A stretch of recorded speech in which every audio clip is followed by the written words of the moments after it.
नई कविताएं जो आपने पहले नहीं सुन रखी है वो कविताएं आज मैं आपको सुनाऊंगी और आप मुझे बोलना आराम से बोलना है। जाओगे?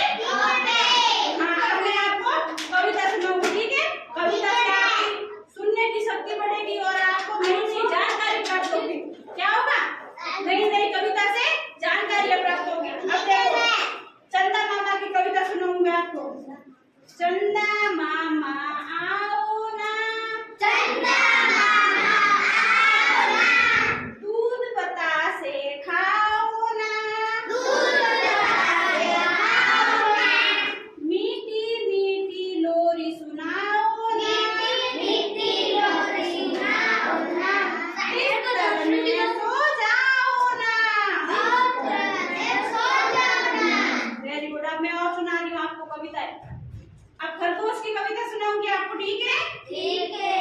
उजले उजले खरगोश के, उजले उजले खरगोश के, लंबे लंबे कान, लंबे लंबे कान, आंखें गोल लाल है, आंखें गोल लाल है, छोटे उसके बाल है, छोटे उसके बाल हैं, साग पात गाजर वो खाए, दाग का दरवाजा है, फुदक फुदक कर दौड़ लगाए। फुदक फुदक के दौड़ लगाए।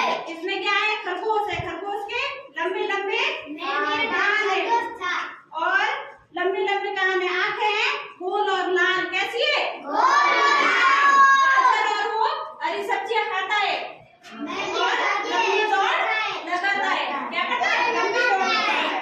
अब सुनो, मोची की कहानी है। मोची कौन होता है?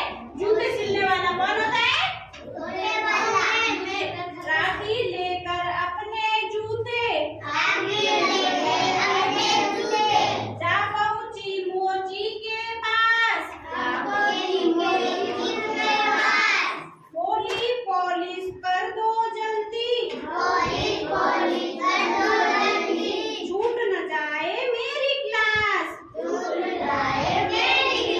राखी थी, राखी नाम की लड़की थी। वो अपने जूते लेके मोची के पॉलिश भी करता है ना, जूतों के और फटे हुए जूतों को सही करता है। उसके पास जा गई और बोली कि मोची भैया मेरे जूतों को जल्दी से पॉलिश कर दो, कहीं मेरी क्लास न छूट जाए, मेरा स्कूल नहीं मिस हो जाए। ठीक है? समझ में आई? अब मुर्गे की कहानी है। कुकड़ू कु भाई कुकड़ू कु